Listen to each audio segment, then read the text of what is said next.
আসসালামু আলাইকুম।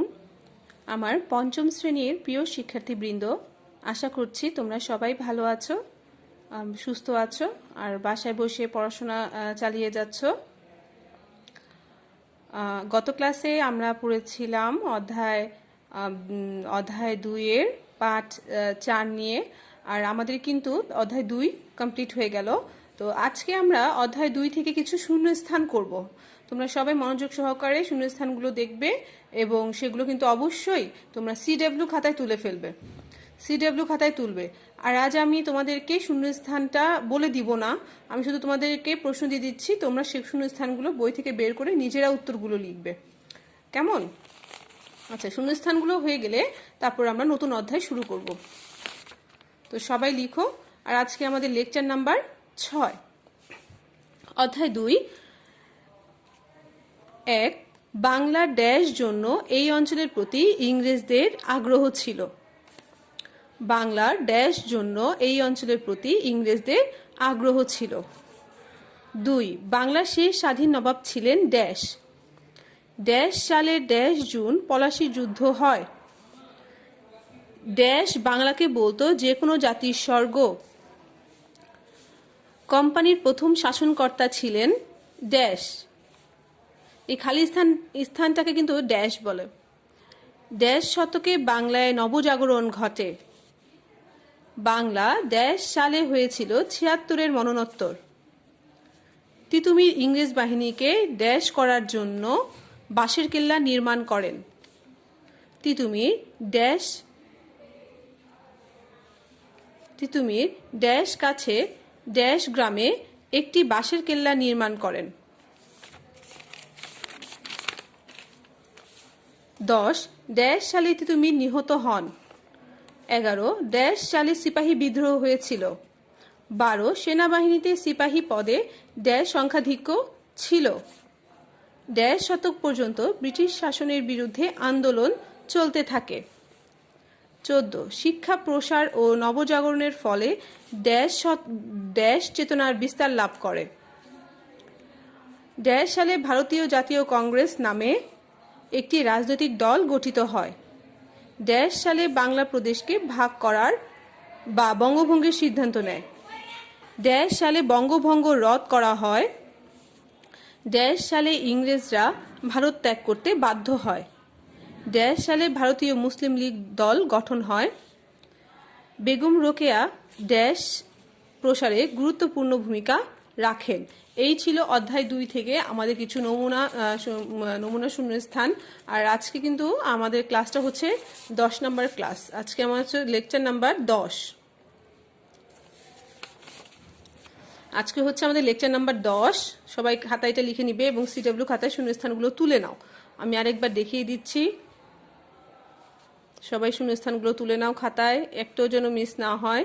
এবং এগুলো পড়লেই যে হবে তা নয়, বইয়ের প্রতিটা পাঠ ভালো করে পড়তে হবে। এগুলো শুধুমাত্র তোমাদেরকে আমি নমুনা দেখালাম যে এইভাবে শূন্যস্থানগুলো পরীক্ষাতে আসে।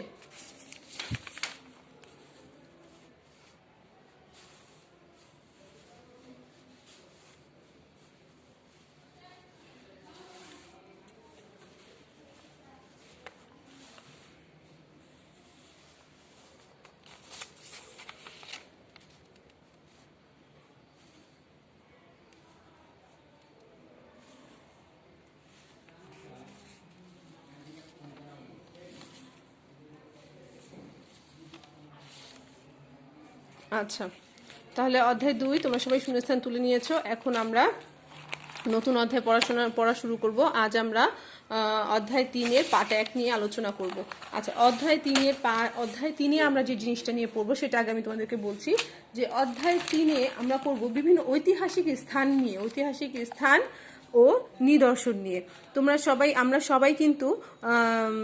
আমরা সবাই কিন্তু অনেক ঐতিহাসিক স্থান সম্পর্কে জানি, যেমন ময়নামতি, তারপরে অনেকে টিভিতে দেখেছো এবং অনেকের কাছে কিন্তু শুনেছো, যে মহাস্থানগড়, সোনারগাঁও, তারপরে এই যে ঢাকার মধ্যেই কিন্তু আছে বুড়িগঙ্গা নদীর তীরে আহসান মঞ্জিল। এইগুলো সবই কিন্তু আমাদের দেশের ঐতিহাসিক স্থান। তো এই ধরনের কিছু ঐতিহাসিক স্থানের মধ্যে কিছু নিয়ে আমরা আলোচনা করব আজকে। আমি যেখানে আন্ডারলাইন করেছি তোমরা সেখানে আন্ডারলাইন করবে, আর ব্র্যাকেট দিয়েছি সেখানে ব্র্যাকেট দিবে। অধ্যায় 3 বাংলাদেশের ঐতিহাসিক স্থান ও নিদর্শন। পাঠ 1। পাঠ 1-এ আছে মহেস্থানগড় ও ওয়ারী বটেশ্বর নিয়ে। তো আজকে আমরা মহেস্থানগড় ও ওয়ারী বটেশ্বর নিয়ে আলোচনা করব। বাংলাদেশে অনেক গুরুত্বপূর্ণ ঐতিহাসিক স্থান ও নিদর্শন আছে। এই নিদর্শনগুলো থেকে আমরা অতীতের সংস্কৃতি ও সভ্যতা সম্পর্কে জানতে পারি। এগুলো দাগিয়ে নাও, এখান থেকে শূন্যস্থান হতে পারে এবং সংক্ষিপ্ত প্রশ্ন হতে পারে। ঐতিহাসিক নিদর্শন থেকে আমরা কি জানতে পারি? অতীতের সংস্কৃতি ও সভ্যতা সম্পর্কে জানতে পারি। এবার জানবো মহেস্থানগড় সম্পর্কে।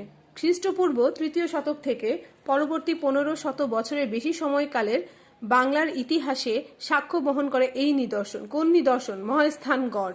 তাহলে এখানে প্রশ্ন হতে পারে মহেস্থানগড় কত শতকের নিদর্শন? খ্রিস্টপূর্ব 3য় শতক থেকে পরবর্তী 1500 বছরের বেশি। মৌর্য আমলের এই স্থানটি পুণ্ড্রনগর নামে পরিচিত ছিল। মৌর্য আমলে এই স্থানটি কি নামে পরিচিত ছিল? বগুড়া শহর থেকে প্রায় 18 কিলোমিটার উত্তরে করতোয়া নদীর তীরে মহেস্থানগড় অবস্থিত। আচ্ছা, মহেস্থানগড় কোথায় অবস্থিত? এরকম সংক্ষিপ্ত প্রশ্ন আসতে পারে। এরপর দেখো, এখানে প্রাপ্ত নিদর্শনগুলোর মধ্যে রয়েছে মহেস্থানগড়ে কি কি নিদর্শন পাওয়া গিয়েছে? চওড়া খাদ বিশিষ্ট প্রাচীন দুর্গ, প্রাচীন ব্রাহ্মী শিলালিপি, মন্দিরসহ অন্যান্য ধর্মীয় ধ্বংসাবশেষ, পোড়ামাটির ফলক, ভাস্কর্য, ধাতব মুদ্রা, পুঁতি, 3.35 মিটার লম্বা খোদাই পাথর। এই জিনিসগুলো বা নিদর্শনগুলো মহেস্থানগড়ে পাওয়া গিয়েছে। এগুলো তোমাদেরকে মুখস্থ করতে হবে। মুখস্থ, এই যে আমি লিখে দিয়েছি, মুখস্থ, সম্পূর্ণটাই মুখস্থ করতে হবে। এখান থেকে প্রত্যেকটা লাইন থেকে শূন্যস্থান হতে পারে, আবার বড় প্রশ্ন কিন্তু সম্পূর্ণ আসতে পারে যে মহেস্থানগড় কোথায় অবস্থিত, এখানে প্রাপ্ত নিদর্শনগুলো সম্পর্কে লিখো। এখানে প্রাপ্ত নিদর্শনগুলো সম্পর্কে লিখো বললে তোমরা এই নিদর্শনগুলোই লিখবে। 4টি বাক্যে বলে 4টি লিখবে, 5টি বাক্যে বলে 5টি লিখবে। এখানে দেখো মহেস্থানগড়ের ছবি দেখা যাচ্ছে। মহেস্থানগড়ের ছবিটা দেখো। আচ্ছা, এখন আমরা পড়বো ওয়ারী বটেশ্বর। ওয়ারী বটেশ্বর এটা হচ্ছে নরসিংদী জেলার দুটি গ্রাম। নরসিংদী জেলার ওয়ারী ও বটেশ্বর নামক দুইটি গ্রামে খ্রিস্টপূর্ব 450 অব্দের মৌর্য আমলের পূর্বের নিদর্শন পাওয়া গিয়েছে। অর্থাৎ ওয়ারী বটেশ্বরটা নরসিংদী জেলায় অবস্থিত, আর এটি হচ্ছে খ্রিস্টপূর্ব 450 অব্দের মৌর্য আমলের নিদর্শন। তাহলে যদি এই প্রশ্ন হয় ওয়ারী বটেশ্বর কোথায় অবস্থিত, কোন সময়কার নিদর্শন? আর এই সভ্যতাটি সমুদ্র বাণিজ্যের সাথে সম্পর্কিত ছিল। প্রাচীন নগর সভ্যতার নিদর্শন স্বরূপ এখানে প্রাচীন রাস্তাঘাটও পাওয়া গেছে। এখানে প্রাপ্ত জিনিসের মধ্যে রয়েছে রৌপ্য মুদ্রা, হাতিয়ার এবং পাথরের পুঁতি। দেখো, এখানে কিন্তু প্রশ্ন হতে পারে, এটাও পুরোটা মুখস্থ করতে হবে। এখান থেকে বলতে পারে যে ওয়ারী বটেশ্বর কোথায় অবস্থিত, ওয়ারী বটেশ্বর সম্পর্কে লিখো, বা ওয়ারী বটেশ্বরের প্রাপ্ত নিদর্শনগুলো সম্পর্কে লিখো। এই যে প্রাপ্ত নিদর্শন, এখানে ওয়ারী বটেশ্বরে কি কি নিদর্শন পাওয়া গিয়েছে?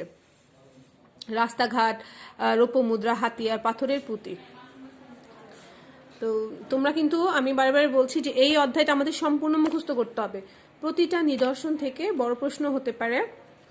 আর এখানে দেখো কিছু নিদর্শন দেয়া আছে ওয়ারী বটেশ্বরের। আচ্ছা, তো দেখো এখানে আমরা ওয়ারী বটেশ্বরের কিছু নিদর্শন দেখতে পাচ্ছি। পুঁতির মালা, তারপরে পাথরের পুঁতি, তারপরে এখানে আমরা পাথরের কিছু এখানে নিদর্শন দেখতে পাচ্ছি, পাথরের হাতিয়ার, রৌপ্য মুদ্রা।